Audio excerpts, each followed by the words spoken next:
Hi this is Ashish, you are watching legal insane and आज के इस पर्टिकुलर वीडियो में हम बेसिकली समझने वाले हैं कि प्रॉमिसरी नोट क्या होता है। हिंदी में हम इसको बोलते हैं वचन पत्र, या शॉर्ट फॉर्म में बोलें तो प्रो नोट क्या होता है। आज के इस पर्टिकुलर वीडियो में समझने वाले हैं, तो stay tune through the video so that you could understand basically what is promissory note. बहुत ही इंटरेस्टिंग वीडियो होगा और आसान से शब्दों में आपको क्लियर हो जाएगा कि प्रॉमिसरी नोट क्या होता है, इसका कहाँ यूज़ होता है, कब इसको यूज़ करते हैं, बनाने वाला कौन होता है, जिसके फेवर में बनाते हैं वो कौन होता है, तो बेसिकली क्या पर्पज़ है प्रॉमिसरी नोट का, ये समझने वाले हैं। चलिए स्टार्ट करते हैं। देखो बेसिकली क्या होता है कि प्रॉमिसरी नोट तब बनाया जाता है जब एक व्यक्ति दूसरे व्यक्ति को कोई अमाउंट पे करने वाला है और उसके पास अभी पैसे नहीं हैं, वो कुछ समय बाद वो पैसे देगा, तो इसके लिए वो एक प्रॉमिस करता है कि भाई मैं उस पर्टिकुलर दिन उस पर्टिकुलर समय आपको इतने रुपए दे दूंगा। तो इसी पर्टिकुलर चीज़ के लिए एक प्रॉमिसरी नोट बनाया जाता है, एक प्रो नोट बनाया जाता है, या हिंदी में कहें तो एक वचन पत्र बनाया जाता है।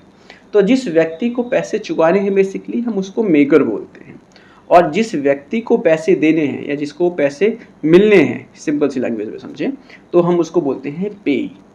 तो जो मेकर होता है वो प्रॉमिसरी नोट एक बनाता है पेई के फेवर में कि भाई उस पर्टिकुलर दिन जो है मैं आपको इतने रुपए पे करने का, देने का वचन देता हूँ।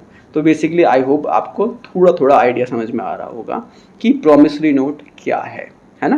प्रॉमिसरी नोट एक तरीके से एक अंडरटेकिंग है, एक प्रॉमिस है जिसमें मेकर पेई को एक अंडरटेकिंग देता है, एक प्रॉमिस करता है कि भाई मेरे पास अभी पैसे तो नहीं है लेकिन मैं उस पर्टिकुलर दिन को इतने रुपए आपको दे दूंगा। तो ये है basically promissory note. I hope आपको समझ में आ गया होगा। अब प्रॉमिसरी नोट बेसिकली होता कैसा है, दिखता कैसा है, कैसे बनता है, ये समझ लेते हैं। तो सिंपल सी लैंग्वेज में मैं आपको बताऊं, प्रॉमिसरी नोट बेसिकली एक डॉक्यूमेंट होता है जो स्टैम्प पेपर पर या एक सिंपल पेपर पर भी बन सकता है। अगर सिंपल पेपर पर बन रहा है तो उस पर एक रेवेन्यू स्टैम्प लगता है जिस पर जो है मेकर अपने सिग्नेचर करता है, या अगर स्टैम्प पेपर पर बनता है तो और भी अच्छी बात है। अब यहाँ पर जो ये स्टैम्प पेपर होता है उस पर एक फॉर्मल, एक प्लेन लैंग्वेज लिखी जाती है कि मैं इतने रुपए इस तारीख को आपको देने का वचन देता हूँ। I undertake to pay this amount on this particular date to you. So ये बेसिकली सिंपल सी लैंग्वेज होती है जो उस प्रॉमिसरी नोट में लिखी जाती है, और उस लैंग्वेज से प्रॉपरली ये क्लियर होना चाहिए कि वह व्यक्ति अंडरटेकिंग दे रहा है कि वो पैसे देगा। अगर कुछ और दूसरी लैंग्वेज लिखी है तो वो प्रॉमिसरी नोट नहीं माना जाएगा। उस लैंग्वेज से प्रॉपरली क्लियर होना चाहिए कि भाई पैसे देने का प्रॉमिस किया जा रहा है। तो बेसिकली ये चीज़ जो है उस पर्टिकुलर प्रॉमिसरी नोट में होना चाहिए। इसके साथ ही साथ जो ये प्रॉपर लैंग्वेज लिखी जाएगी, जो ये अंडरटेकिंग लिखी जाएगी, ये अनकंडीशनल होनी चाहिए। मतलब कि कोई कंडीशन नहीं होगी यहाँ पर।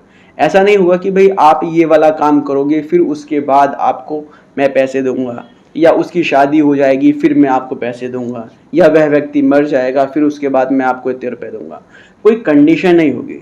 प्लेन सिंपल सी लैंग्वेज में एक अंडरटेकिंग होगी कि मैं उस दिन इतने रुपए आपको देने का वचन देता हूँ।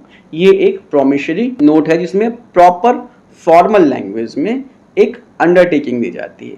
और ये जो मेकर होता है, जो बनाने वाला होता है, वो एक सर्टेन व्यक्ति होना चाहिए, कोई सर्टेन पर्सन होना चाहिए। मतलब कि कोई कंपनी या कोई फर्म ये प्रॉमिसरी नोट नहीं बना सकता। और जिसके फेवर में ये प्रॉमिसरी नोट बन रहा है, मतलब जो पेई है, वो भी एक सर्टेन व्यक्ति होना चाहिए, कोई एक आदमी ही होना चाहिए।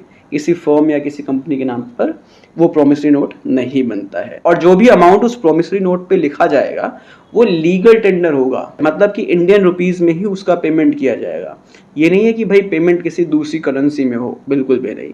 जो लीगल टेंडर इंडिया की करेंसी है उसी में ही उस अमाउंट का पेमेंट किया जाएगा। प्रॉमिसरी नोट पर डेट और प्लेस ये भी मेंशन करना होता है। सो ये बेसिकली टोटल जो है एक प्रॉमिसरी नोट होता है जिसकी हेल्प से जो मेकर है वो पेई को एक प्रॉमिस करता है कि मैं इतने रुपए आपको उस पर्टिकुलर तारीख को दूंगा। तो आई होप बेसिकली आपको समझ में आ गया होगा कि प्रॉमिसरी नोट क्या होता है। अब इसके बाद बेसिकली प्रॉमिसरी नोट की वैल्यू क्या है इसको भी समझ लो। प्रॉमिसरी नोट जो है बेसिकली एक तरह से जो अमाउंट उसमें मेंशन है उसको रिकवर करने का एक इंस्ट्रूमेंट है, जिसको हम नेगोशिएबल इंस्ट्रूमेंट भी बोल सकते हैं। और फिर जो मेकर है जिसने प्रॉमिसरी नोट बनाया है वो अगर उस पर्टिकुलर डेट को, जिस दिन प्रॉमिसरी नोट इफेक्टिव हो जाता है, उस डेट को अगर पेई को पेमेंट नहीं करता है तो फिर पेई के पास लीगल राइट आ जाता है उस प्रॉमिसरी नोट के थ्रू उस मेकर से उस मनी को रिकवर करने का। और फिर इस आधार पर नेगोशिएबल इंस्ट्रूमेंट एक्ट के सेक्शन 138 में जो पेई है वो मेकर के अगेंस्ट एक सूट फाइल कर सकता है नेगोशिएबल इंस्ट्रूमेंट एक्ट 1881 के सेक्शन 138 में, और फिर उस सूट के थ्रू, उस केस के थ्रू जो है वो उस अमाउंट को क्लेम कर सकता है कोर्ट में। सो आई होप आपको बेसिकली समझ में आ गया होगा कि प्रॉमिसरी नोट क्या है और इसकी क्या वैल्यू है, कैसे इसको बनाया जाता है, किसके बीच में बनता है, बनाने वाला कौन होता है और जिसके फेवर में बनाया जाता है उसको क्या बोलते हैं। सो आई होप आपको ये सारी चीजें क्लियर हो गई होंगी। मिलते हैं नेक्स्ट वीडियो में, टेक केयर, बाय बाय।